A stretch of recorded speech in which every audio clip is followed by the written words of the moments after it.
Welcome everyone to the Hypercar Holy Trinity.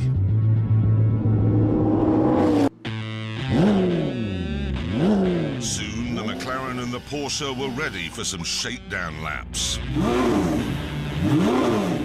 And for these, we decided we'd drive each other's cars.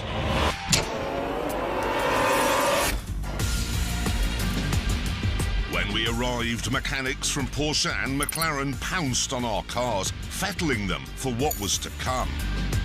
And this meant Hammond and I had some time to indulge in a spot of childish point scoring.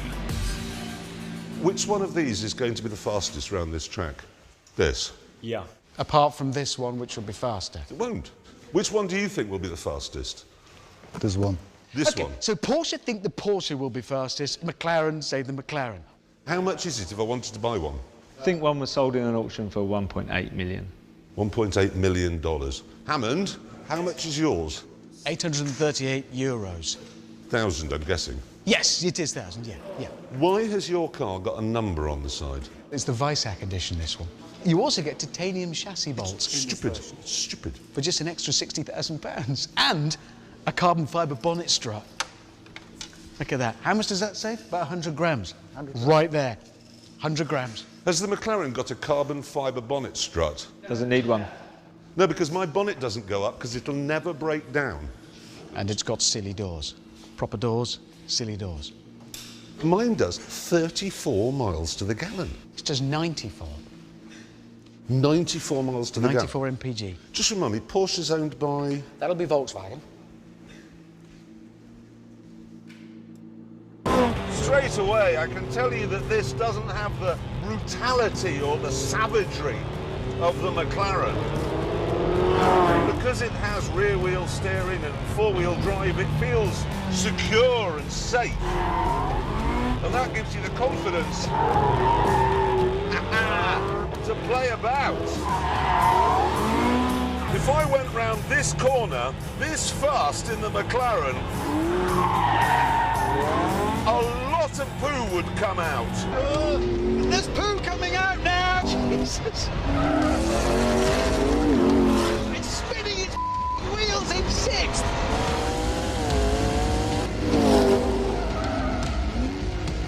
This is frightening, that's what it is. More poo. I didn't think it was possible to shit yourself to death. The grip is genuinely incredible. There you go. In the savage and unforgiving P1, my nerves were shot to pieces, but I too was falling in love. 903 horsepower! Oh, you bad, bad, naughty car! Jesus! This recalibrates your mind. I didn't think anything could be as exciting as that Porsche, but this is. This is brilliant. Absolutely brilliant. Oh, what a car. I love it.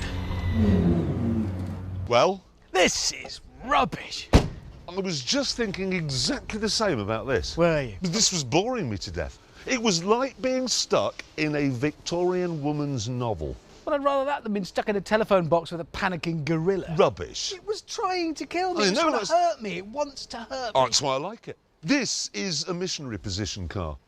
Razor blade in the hands of a surgeon, sickle in the hands of a drunk peasant. Downton Abbey, Breaking Bad. That's crystal meth, that's some iffy weed. Fine wine, crate of Nuki Brown. Schooner of sherry, absinthe. James Bond, specifying his martini to be shaken, not stirred. Beggs being train spotting, lobbing a pint pot over his shoulder in a nightclub and starting a bar fight. What? What are you doing here? I am here because, gentlemen, I have in the back of that lorry something that will make your McLaren and your Porsche look like lumps of yesteryear.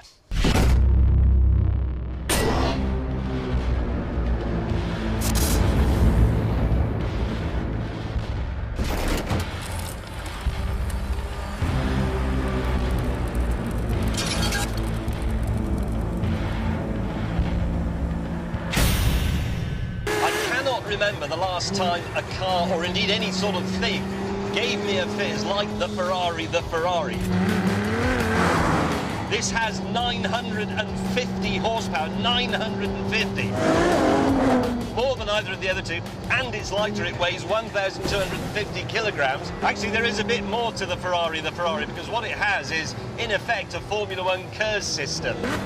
It constantly recovers energy that would otherwise be lost using its electric motor and its battery. So as I brake there, the car is actually saying, that energy, I'll have that. This is what 950 horsepower feels like. Jesus! This, I believe, will absolutely mince the other two. Oh, man! In that door mirror, I have a £1 million Porsche. In that door mirror, I have a £1 million Ferrari. What a toy box today.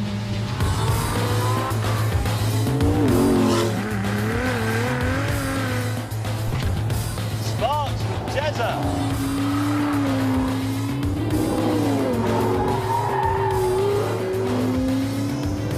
I don't think so, Hammond.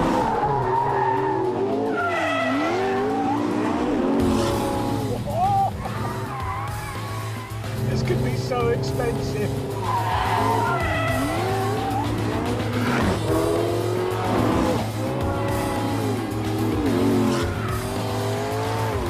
Engage boost. Pushing the I-Pass button. And that gives me another 170 horsepower. Ha ha ha! Opening DRS! Oh my bloody Mike! And here comes May in the Ferrari,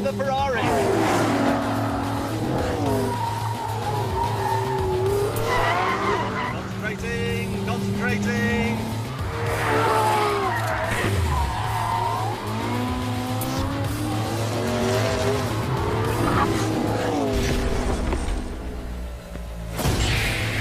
Oh! That bloody car is trying to kill me and I'm not even in it. Ha ha!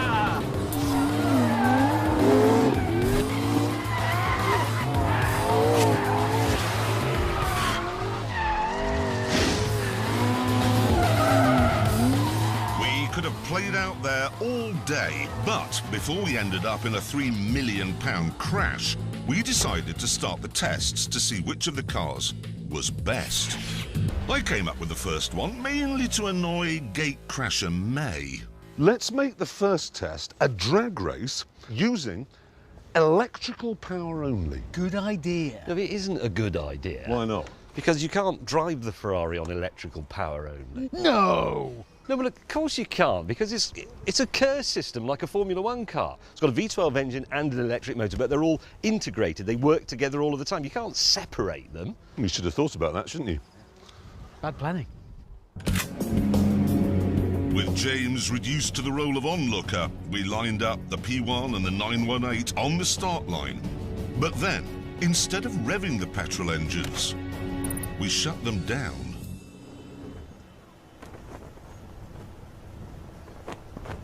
That is weird. Preparing to start a drag race in complete silence. I still have two electric motors that together produce 285 brake horsepower, which is 109 more than the one electric motor in his McLaren. Oh yeah.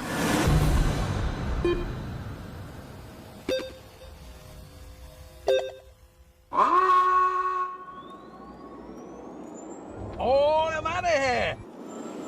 You've got to love that. The immediate power from an electrical engine.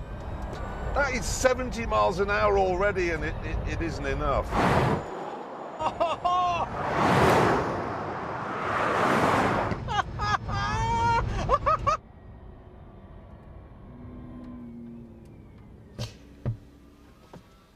Who won that?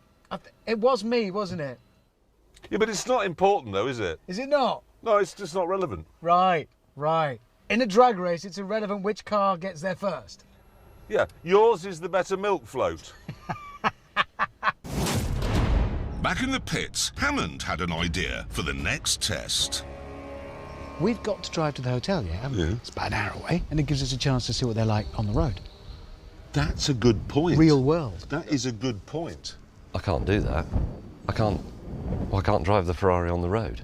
Why? Well, it's not registered. It is, got number plates. No, that's just pretend number plates. If they register it, it becomes second-hand and they have to pay the tax. That's why it came in a lorry. So you can't drive it on the road either? Nobody can drive it. It's not road legal yet. Oh, no. Mate, that's... Oh, that is such a shame. It's an hour of... Oh, sorry, James. That's really a rotten bit of luck, because you've come a long way from Italy. I can't give you a lift, because there's, like, the soundman's headphones on the seat and the mixer. Turned out there's literally nothing I can do. Soon, Richard and I were enjoying the world's best ever commute.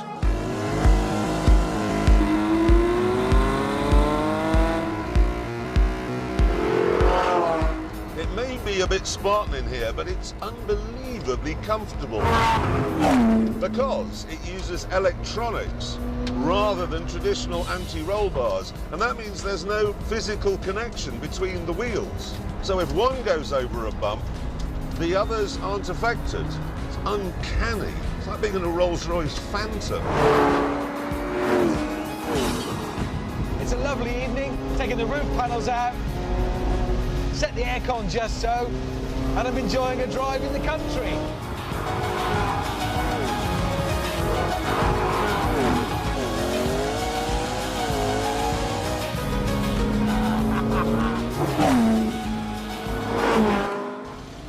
Meanwhile...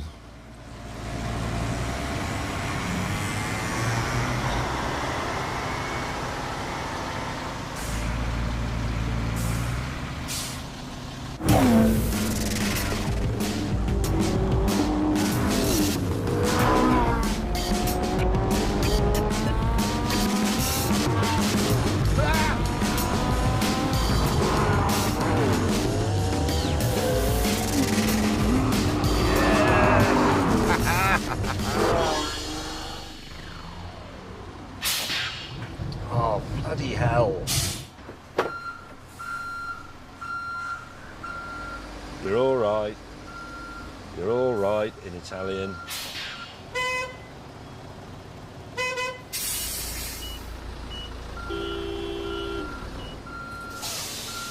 Oh, God. Literally, this meant engaging launch control, which in the McLaren takes about a fortnight. I have to have the drivetrain in track mode, the aero package in sport mode so that the rear end squats when I set off and gives me more traction. I have to have the DRS button pressed with my thumb to keep the rear wing open, which reduces drag, obviously. Launch control in the Porsche, left foot on the brake, hard, right foot on the throttle, hard, light goes green, left foot off brake, ding! Launch button pressed for 2 seconds, left foot on brake, right foot on throttle. Press launch control, mash the throttle, within 4 seconds, release the brake. 3 seconds later, I have full boost, and I have to set off then within 3 seconds or the entire system disengages. I'm going to get this wrong, just so you know. I've got a lot to do in here.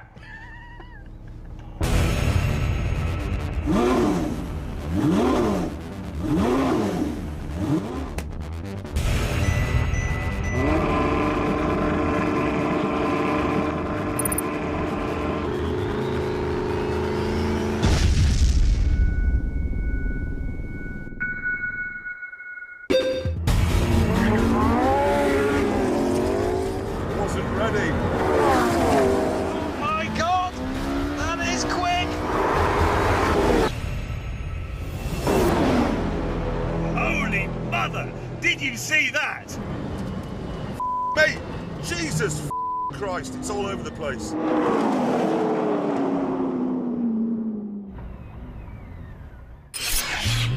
Since it was clear I'd got all my buttons wrong, the chaps agreed to another run. Sit rep, the lights went green before the boost was ready, and I had the DRS button still pressed when I got to the end, which meant I had no downforce, which meant, well, poo came out. This time I'm going to do it with more drag, which will slow me down, but I will be able to stop without killing myself.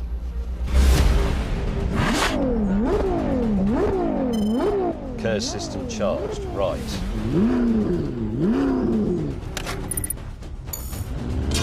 Boost building. 3, 2. And we are away. What a start! Porsche has got off to a flyer.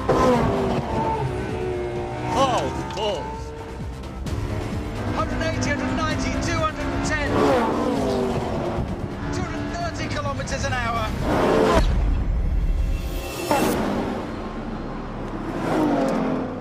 That wasn't very good. Because James had somehow messed up that time, and because this test was about the cars, we decided to go again.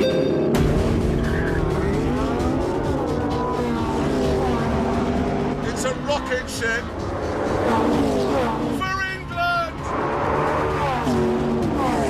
No, no!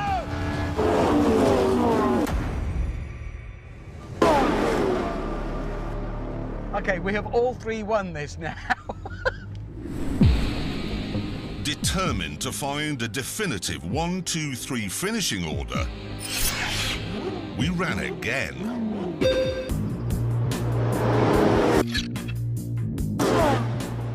Another totally different result there, gentlemen.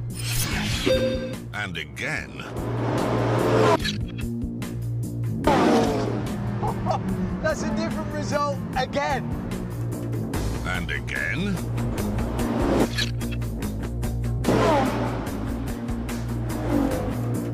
At this point, we decided to call a halt to proceedings because we had reached a scientific conclusion. It turns out that it doesn't really matter which car you buy. It all depends on your shoes. Now, this is a Todd loafer, slightly worn to give a crisper jump off the brake pedal, and it's immediate. Now, this is a Converse. And I'm surprised there's more sponge in there than I thought. Spongy, See, Adidas, they weren't thinking that through. No. See, as you lift your foot up, It's a millisecond. I know you've got KERS, I know you've got a 6.3 litre V12, and I know that launch control system's amazing, but it's all let down by the sponginess of the Adidas shoe. So they should sell you the car and the shoes. No, more than that. Have you got the correct shoes and have you worn them in? Exactly. Fresh shoes, Yeah. lads. I need to just run They around need the to be You need to run skid in. about. There we go. With that sorted, it was time to bring in a racing driver to see which of our cars could do the fastest lap. Our resident American said he wasn't interested because all three cars are probably communist. So instead, we went for a Belgian chap who's done Formula 1 and Formula E, Jerome D'Ambrosio.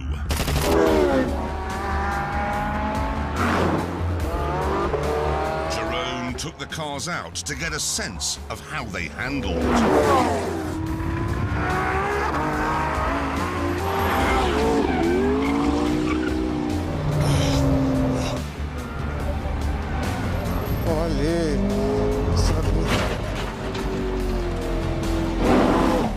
And when he'd finished, we were interested to hear his professional opinion. Alors, on va commencer par la Porsche, la plus facile à rouler.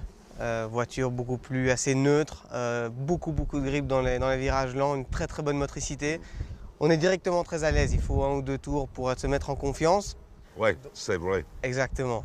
La Ferrari, c'est la voiture magnifique, une balance de voiture très neutre.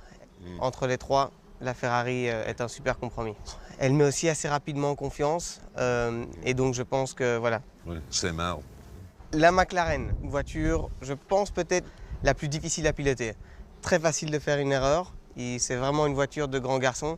Il faut faire attention et donc pas facile de faire un tour. Je pense qu'elle est un peu moins efficace.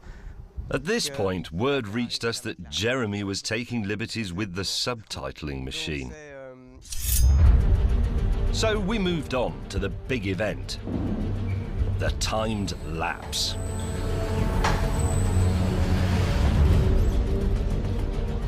Once the mechanics had finished their preparations, the 3 speed traps were activated.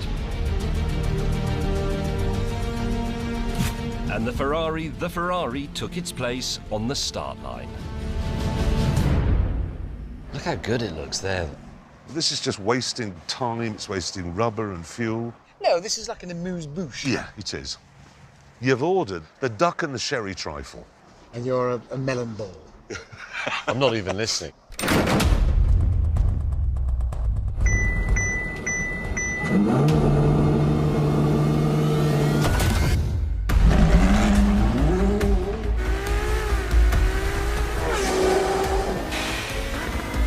Gentlemen, Oh, right. it was doing 231.4 kilometres an hour at the end of the straight. It's about the same speed as like a Golf diesel, something like that.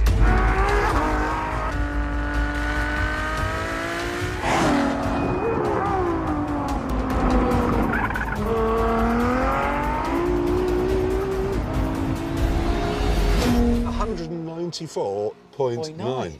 Going down the hill using gravity assist. Is he stopping off for shopping or something? He must be.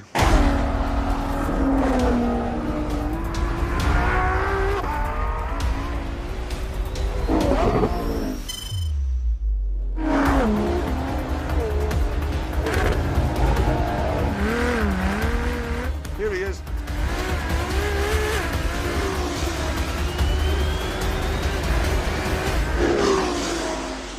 Thank you very much, James. You want to go and get a cup of tea? Well, we've warmed the track. Next, it was the turn of the Porsche 918. How much faster will it go because of the stripes, do you think? Much.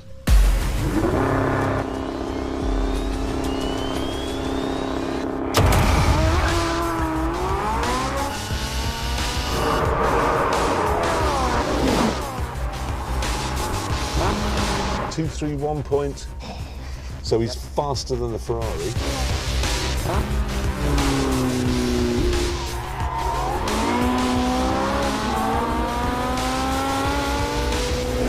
183.0. Way slower than him. Don't forget, between here and the next measuring point, OK, you've got 4 slow corners, and those are the ones where the Porsche was going to make at the time. And because of the four-wheel steering. Oh, like a Honda Prelude. No!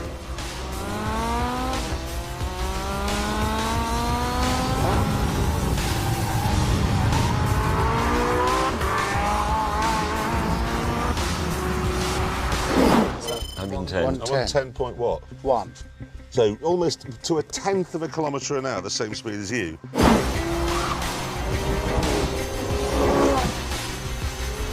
Here it comes. Inspiring noises. Oh, there it is. Look at that. Finally, it was the turn of the psycho killer, the trickiest, the edgiest of the three. But I was so confident it'd win, I was prepared to take a massive gamble. If the McLaren isn't the fastest, you two can knock my house down. What? Knock it down. What, your house? Yeah, and I mean that. That's how confident I am that that will be the fastest. That's a you know we will do that. Yep. It's a serious bet. Yeah. Fine. If that's not the fastest, Yeah. we can knock your house down. Yep. You know where it is. You've both been. Yeah. I'd love to knock it down.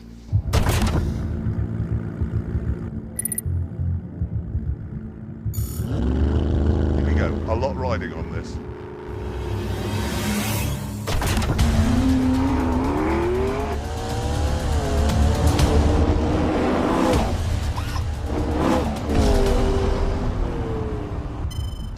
.5. Okay, it's fastest at the end of the straight.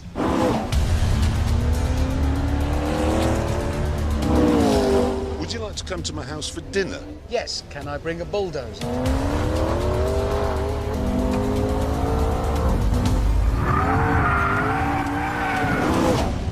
188.3. Oh, that is worryingly quick. It's quite brisk. There's no... It's quite brisk. We don't know how fast it's going around the tight turns. It might have been doing 2 kilometres an hour around here.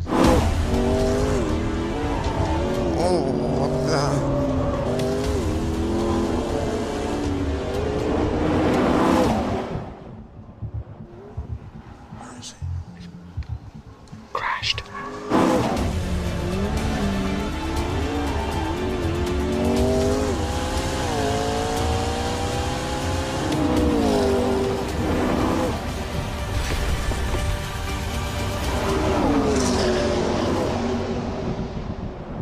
With that, back to the tent.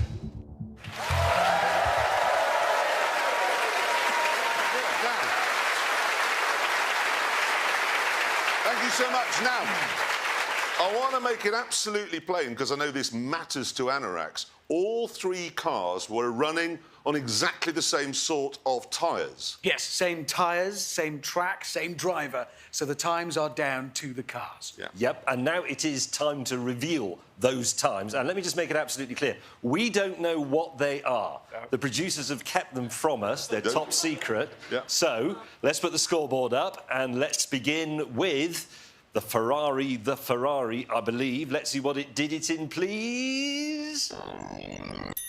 154.4. We don't know if that's any good, do we? But...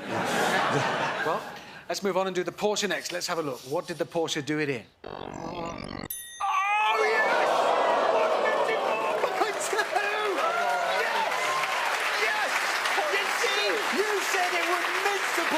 And it didn't mince it. It was slower than the Porsche. I told you, it's just a melon ball. It's slower than my car, which was faster than your car. Yeah, it's 0.2 of a second, and it looks better. Yeah, it did. In my mirror, where it belongs, getting smaller. It's a melon ball, and it lost. Hammond, what? Calm down. All right. Because now we must bring up the time that really matters. Yeah. The one where a lot's at stake. The McLaren, the McLaren P1. Are you nervous? No. Sure? No. A little bit? No, I'm not nervous. Why be nervous? Because you could get like a shopping trolley and keep all your things in it, move about, make some new friends under a bridge somewhere. Hammond. I'd say sell your body. Don't do that. Be quiet. Let's bring up the time of the P1. Here we go. Oh, God. Where is it?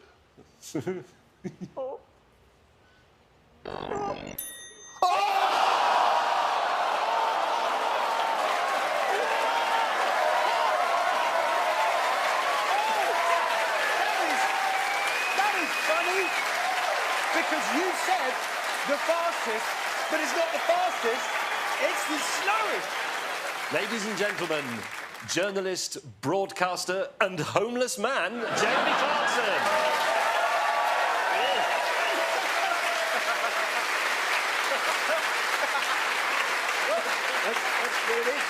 That's what it is.